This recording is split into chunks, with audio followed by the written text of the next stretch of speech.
Hello and welcome to this video. This video is all about the works of Anne and Emily Brontë. The video is going to be in a number of different parts just because I'm going to review each book after I've read it so it's fresh in my mind, and then hopefully at the end of the video I will include a little bit of my visit to Haworth. As long as it goes ahead in a couple of weeks. I am going when the rail strikes are. Which is unfortunate, but I have got a plan B, so I'm still hoping to go. So hopefully at the end of this video there should be at least a little clip of how I don't know what I'll do when I'm there, maybe just a few short scenes of the parsonage and the village itself, but that's the plan. Anyway, first part, and it is Emily Brontë. Now Emily Brontë only had one novel, and it's probably one of the most famous Brontë novels. I don't know, is it on par with Jane Eyre? Are they both equals, or is one more above the other? I don't know. For me personally, Jane Eyre just clinches it slightly, but I really did enjoy Wuthering Heights. If you saw my last video, you would know that I read this in just over 2 days, and I was working all that time as well. So managed to finish this book in literally, I think it was about 54 hours, 56 hours from start to finish. I started on the Friday afternoon and then finished it on the Sunday evening. So yeah, just over 2 days. So, Wuthering Heights is probably one of the most famous, not just Brontë novels, but one of the most famous Victorian novels in literature. And it's also a novel that I really knew nothing about before reading it. So I've obviously heard of it. I think I've mentioned before, my first probably encounter was the Kate Bush song, and you kind of, as a child, question, well, what's she singing about? And then you get a grown-up tell you, well, it's just about a book. But obviously I thought it was going to be some gushing love story, and I was maybe a little apprehensive because I thought, well, how much can you write about a gushing love story? It really is not a gushing love story. It is far from a gushing love story. It is, well, it's dark, you know. It's very much, there's a lot of stuff happening in here. Some may class it taboo, but there is, you know, a lot of systemic abuse passed down from generation to generation. And I suppose there is a love story entwined in that, but it's more the difficulties of being able to love someone when you haven't maybe felt love yourself, and you've grown up with a barrage of abuse, and that abuse keeps coming to the top. And you see it in contemporary lives where people suffer abuse at a young age, and how that affects them into adulthood, and how that sometimes can then come out of them in their own relationships. And it's very much a detail of how that happens to, especially to Heathcliff in this book, where he's abused as a young child by who should be his kind of half brother, foster brother. And how that affects him. You know, there's elements, he says he wants to get revenge quite a few times through the book to a number of different people, and we see how the constant flogging, the verbal abuse kind of manifests itself, and also comes out in his relationship with Catherine, where, well, they kind of manipulate each other at some point. And, you know, in the part of the reading, I was just like, they're just goading each other. Like, this isn't love, this is, you know, both of them just going at each other. And you get to the point where, you know, is that sort of love, you know, healthy for anyone? But then we see, as I say, this abuse go on to his adulthood. He gets married, he treats his wife poorly, there's physical abuse, and it's really interesting. So, as I've mentioned before with these books, there's really great introductions in them that give a sort of deeper meaning to not just the story, but to the author's sort of intentions, and it kind of critically dissects parts, or just dissects the novel in general, to give you a deeper understanding. And what I found quite interesting is that the main sort of takeaway they're going with, especially with Heathcliff, is that Emily Brontë is dealing with the reader's sympathy, like trying to challenge the reader's sympathy to what they normally like. Obviously, you read some sort of general story, you feel sympathy for a character, whereas it feels like in this book she's trying to challenge that sort of notion you know, this person's done some awful things. Can you still feel sorry for him? So there's some interesting parts in the introduction talking about the sympathy that the reader should have for Heathcliff, or I say should have, or could have. So this first one here is by Arnold Kettle, which is in an introduction to the English novel. And he writes that obviously we do not approve of what Heathcliff, does, but we understand it. The deep and complex issues behind his actions are revealed to us, and that's obviously through the abuse he suffers at the hands mainly of Hindley, his brother, but you know, also Joseph as well plays a main part in that. And there's another part as well where they're talking about how Brontë wants to challenge our ideas of sympathy, and she does that in a number of ways. So we have the way Cathy treats Heathcliff. So we've got Cathy who sees Heathcliff as part of herself, and that kind of almost degrades him to he doesn't have his own sort of wants or desires.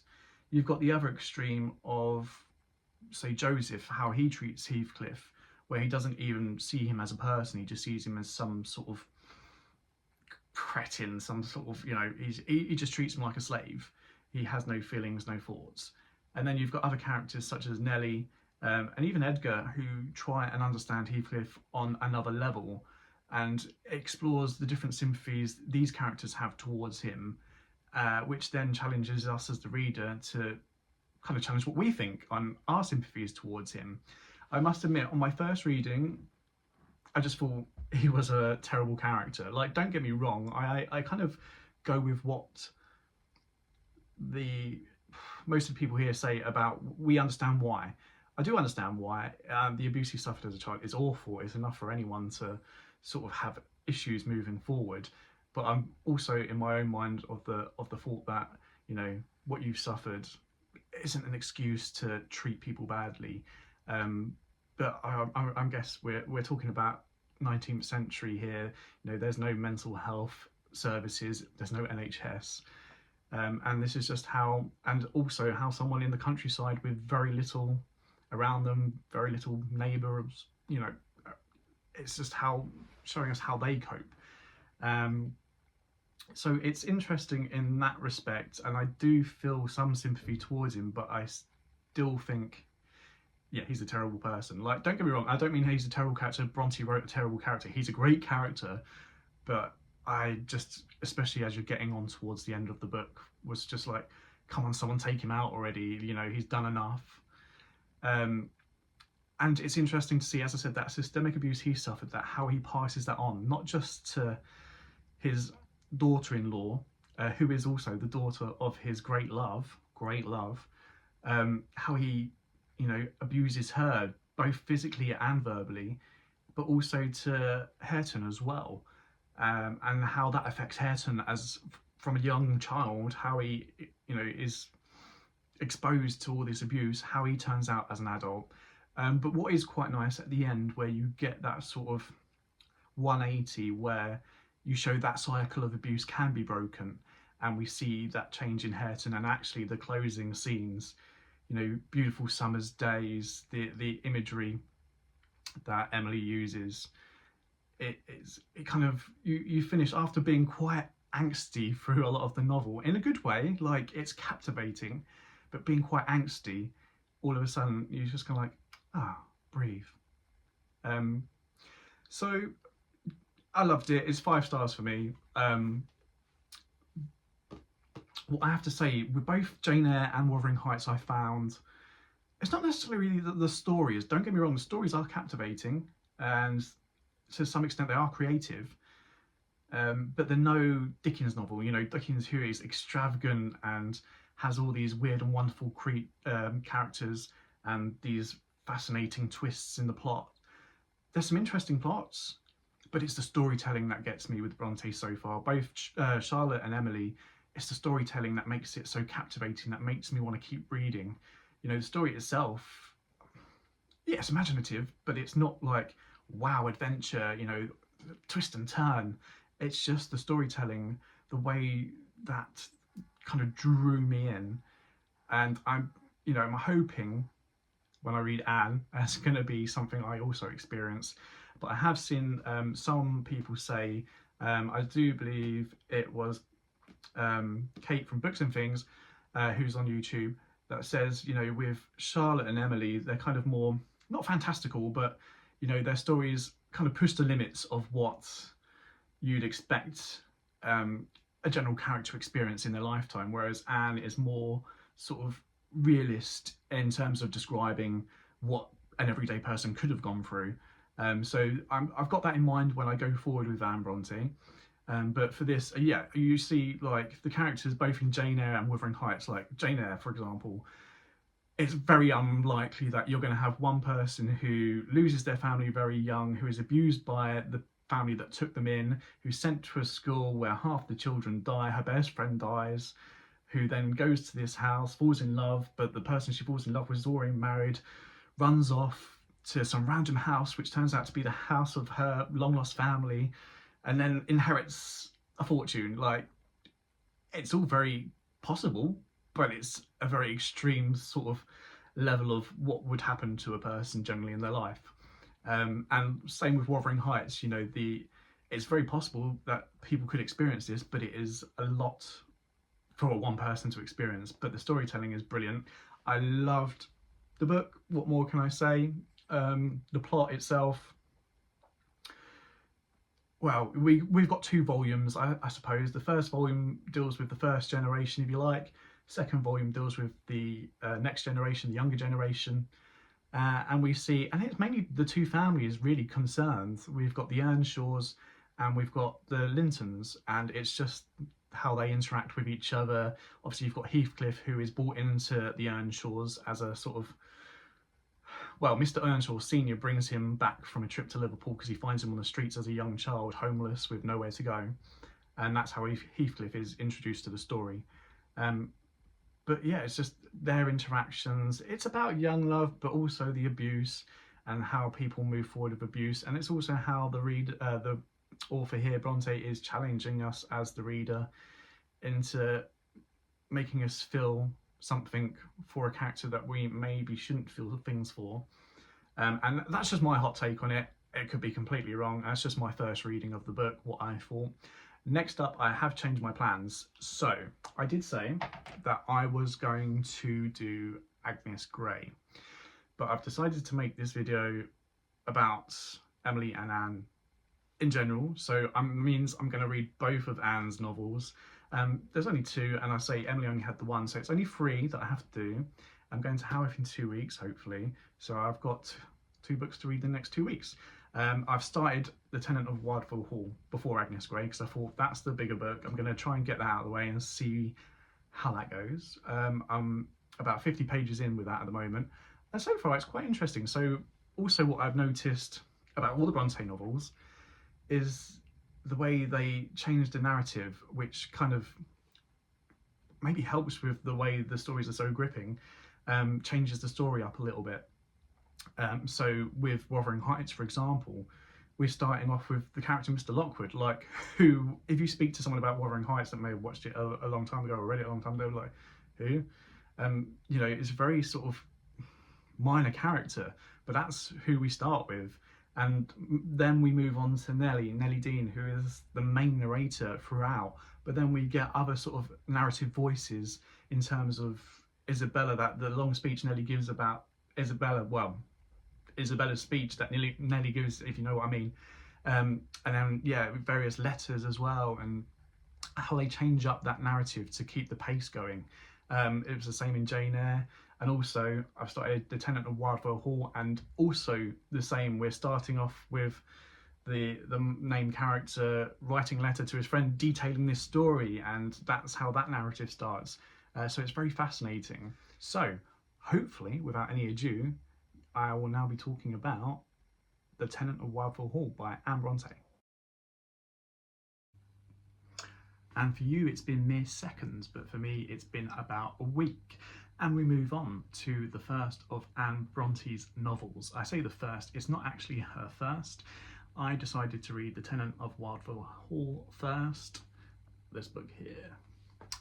Mainly because it is the longer book out of this and Agnes Grey, and I wanted to at least get this one done before going away later this week. I've started Agnes Grey now, so I'm hoping to get that finished as well. So then I'll have read all of Emily and Anne's works before going to Haworth. But here, The Tenant of Wildfell Hall, I have to say I really enjoyed this, to the extent where it probably surpasses Wuthering Heights for me and sits in second place out of the 3 novels that I've read from the Brontë sisters.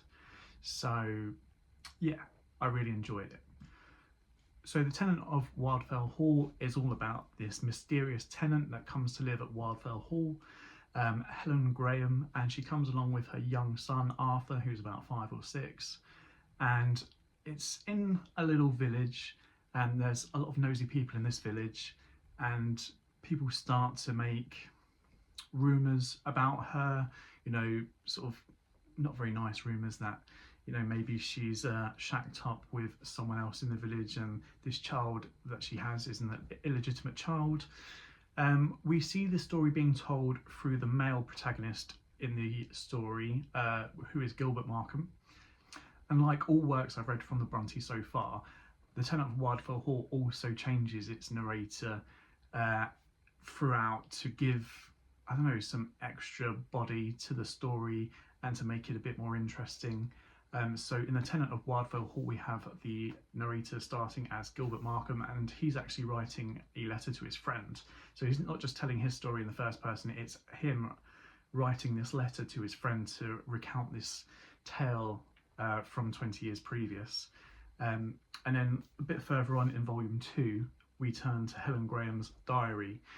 It's still in the prose of Gilbert's writing this letter to his friend, but he's detailing the diary. So it then becomes Helen's narrative through Gilbert. And then we go back to Gilbert writing his letter after he's finished disclosing the contents of the diary.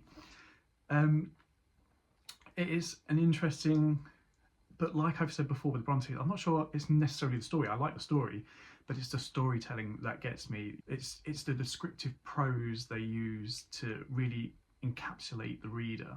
And I think that's what really makes me enjoy their works. As The Tenant of Wildfell Hall itself isn't a story that's, you know, massively adventurous or anything like that, but the storytelling really grips me. And that's why I think, well, I like all of the Brontë works, because it's all of them.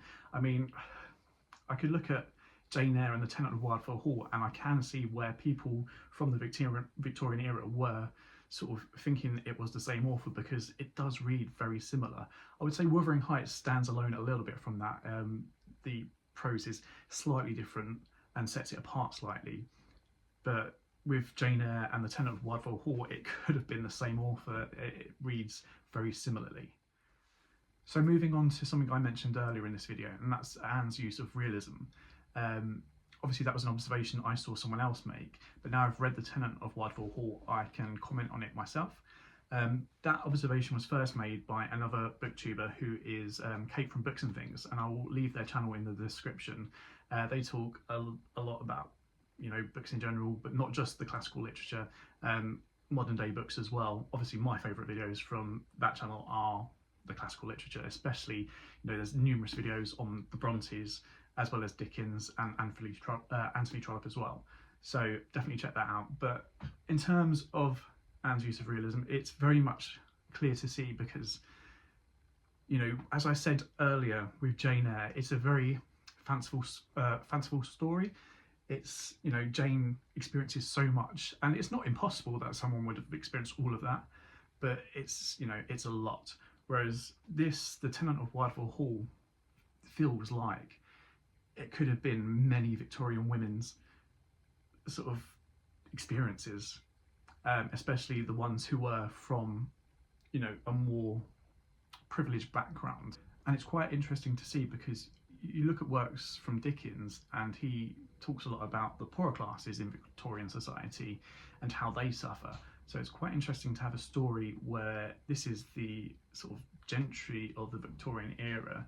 They have land, not necessarily titles here, but you know, they have money, they have great big houses, and yet we have a story here of a woman who is very distressed and is abused.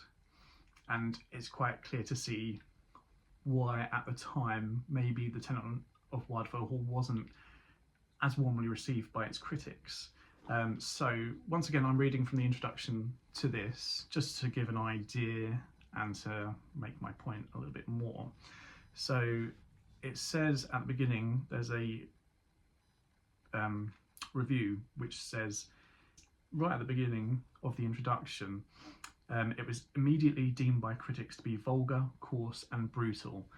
And I kind of think, well, it's not necessarily, well, I mean, the story is, but you very much get the impression that, well, these are the men in charge, like men were in the Victorian era, reading a story about how depraved and disgusting men can act. And they want, you know, they know this behaviour happens, but they don't want people to know it happens. You know, they want to be able to mistreat their wives in private and not have these sort of stories splashed across and have people reading. It also states that the moral centre of the novel throughout lies not in any particular social class, like other stories that I've read, but rather in Helen, the heroine, and her feminine blend of Christian conviction and domestic virtue. And that's quite clear also in the novel, especially as it gets on to the later stages of reading Helen's diary. We see she puts up with this abuse because she thinks that's what God wants her to do. And she feels that by staying true to her values and to her vow she made to her husband, she will be rejoiced in heaven, or she'll be rewarded, and you know, she's putting up with all this abuse because it will be worth it in the end almost. But what I was going back to earlier as well about the men of the Victorian era not really relating too much to this book, it also says in the introduction that the plot of the story is that a social system that protects men's power and privileges, and it corrupts both men and women, and that's pretty much what I got most of the moral of the story was from the Tenant of Wildfell Hall. We have the system at the time which, you know, allows men to behave the way they want, especially, you know, well-off men. They can treat their wives how they want in private or even amongst their friends, and they'll get away with it. But that doesn't just corrupt themselves, and we see that as part of what happens in the story.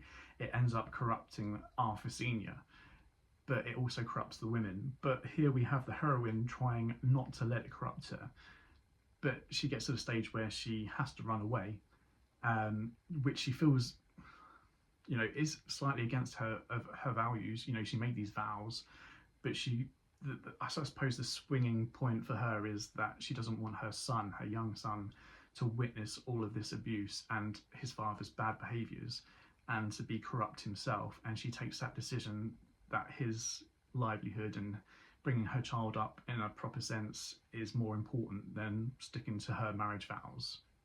So in this book, Anne does challenge the sort of female role in Victorian society quite a bit.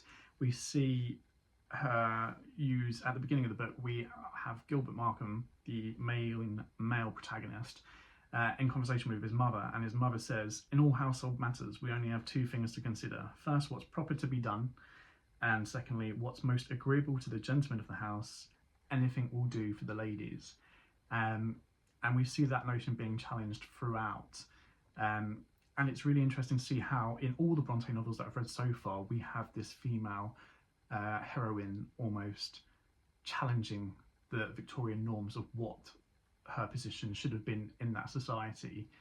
And mainly, maybe that's why most of the Brontë novels, when they were published for the first time in the Victorian era, were sort of criticised heavily by men, because it kind of, you know, especially the Tenant of Wildfell Hall states that, you know, men do behave badly, they treat women badly, and that's not on, sort of thing, if you know what I mean. So overall, I really enjoyed the Tenant of Wildfell Hall.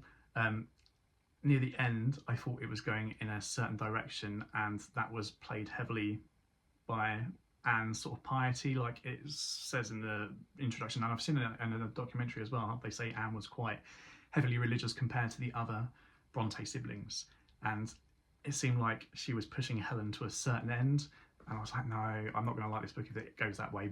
And it kind of did, but then it kind of, the heroine gets her justice. So yeah, that pushes it to second place, just behind Jane Eyre for me. It's interesting to see also maybe how much influence Anne's real life is in these pages. And I suppose that's true for all the novels I've read so far from the Brontes. Like in Jane Eyre, we have the boarding school where TB sweeps through the school and kills a lot of the children, especially Jane's friend. We see that in the real life of the Brontes, where the two eldest Bronte sisters died from TB they contracted at school. In Wuthering Heights, we have a lot of the younger characters, and not children, but the young adult characters who die quite early on. And that's reminiscent of what was happening in Haworth at the time. It states in the introduction to this book that the average life expectancy in Haworth for that period where the Brontes lived, at the time the Brontes lived anyway, was 26, and that was due to the poor water sanitation in the area. And we wonder, I wonder, is that portrayed in Wuthering Heights, where you have all these sort of younger characters just dying who shouldn't be dying? And in the Tenant of Wildfell Hall, we have the topic of, well, not abuse so much, but the alcoholism. So there's abuse and alcoholism, but we know from the introduction and from a couple of documentaries that I've watched that Branwell, after sort of being sacked from a couple of jobs, shall we say, turned to alcohol. And I wonder in these pages how much of Branwell's behaviour influenced Arthur Huntington. I wouldn't go as far as saying some of the really nasty abusive scenes were experienced by Anne. I am sure there's got to be some of that which is her imagination, but some of the behaviours that Arthur shows in the book, I wonder how much Anne took from Branwell's behaviour. It also states that when Branwell was sacked from one of his jobs, he managed to get a job as a tutor. I'm not sure if that was with Anne's help or not, but as a tutor in the family that Anne was a governess for. And it turned out that Branwell then had an affair with the lady of the house and was told to leave. And I wonder if that was any inspiration for the sexual promiscuity that we see also in the book, especially with Lady Loughborough and her behaviours, especially with Arthur.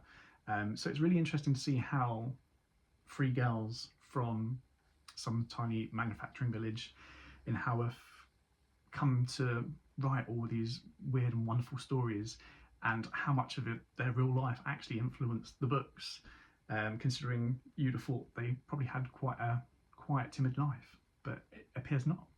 Anyway, that's the Tenant of Wildfell Hall. I've gabbled on as usual.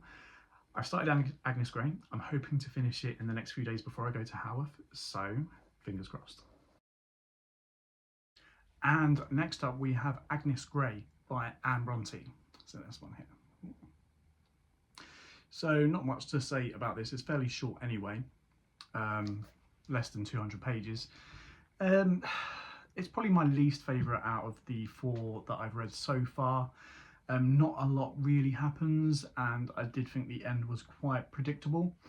It almost seems like it's autobiographical of maybe her experience as a governess. Obviously Anne was one of the sister that spent the longest away from home, doing governess duties, as it were. I know all three were governesses at some point, but I did read that Anne spent the longest away from home doing that job.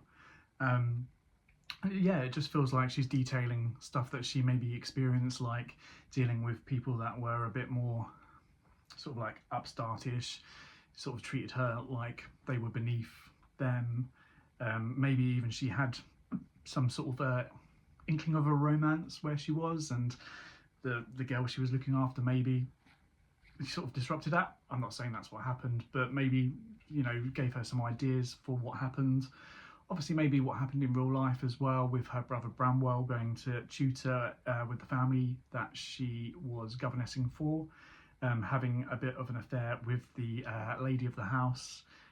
Could be to do with the sort of the way the mistresses of the house acted, sort of promiscuous in a sense. You know, we hear the story of one of the young ladies she's looking after when she becomes of age, sort of flirting with all the men in the village, trying to, you know, get all of their interest, not settling for one. But yeah, not a lot really happens. I was expecting that she was going to be really ill-treated, and to be fair, yeah, they talk down to her. They don't treat her that nicely, but she still has some feelings for them, especially near the end when she goes to visit one of them that is now kind of married, and yeah, she feels sorry for her almost. And actually the end bit where she does go and visit one of the girls she was looking after, it almost seems like a precursor for the tenant of Wildfell Hall. We have this woman, or young lady shall we say, who was so excited to get married. She really liked this guy, and since she's been married to him, you know, she thinks he's awful, she hates it. And yeah, it almost seems like the pre-story to the tenant of Wildfell Hall. Overall it's okay, but yeah, it's not a 5-star for me. It's probably not even 4 stars. It's probably about 3 stars, but you know, I finished it, it was okay.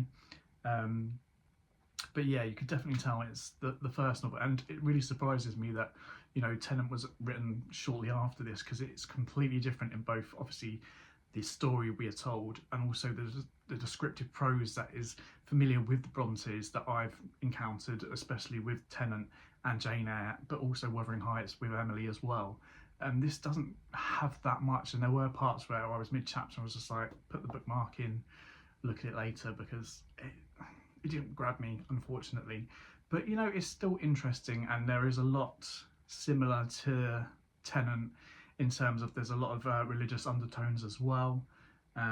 We have the first inklings of sort of gentlemen treating their wives not great. We're not told he's abusive as such, not like Arthur in Tenant, but you know, obviously the young lady is unhappy with him. But yeah, the ending is very predictable with what happens with Agnes. But yeah, that's that. So now, a short little video of my time in Haworth. So I've made it to Haworth, the village, manufacturing village, home of the Brontes. I'm just walking up by the churchyard now, and it's a massive churchyard, so obviously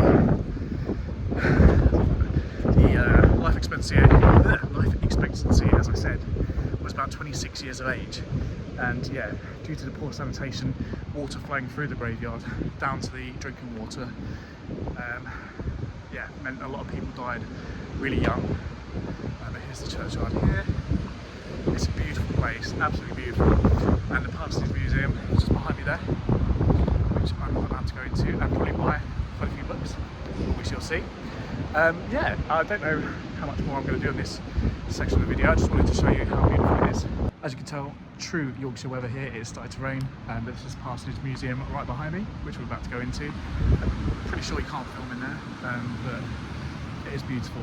So as you can tell, I didn't really take many videos in Haworth. It was raining and I was just enjoying the view, but I've taken a few pictures which I'll put up now. So this is just a view of the High Street in Haworth looking up towards the Black Bull and the parsonage. And this is a shot of the Black Bull itself, where Branwell Brontë is said to have spent a lot of time.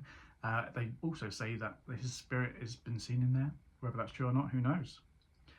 Inside the parsonage, we have the dining room here, where it's said the Brontë sisters wrote a lot of their literary classics.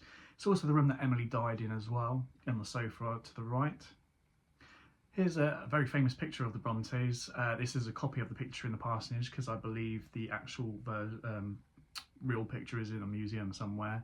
It's the one Branwell painted of his sisters. It is believed he put himself in there as well, but erased himself afterwards for some reason unknown.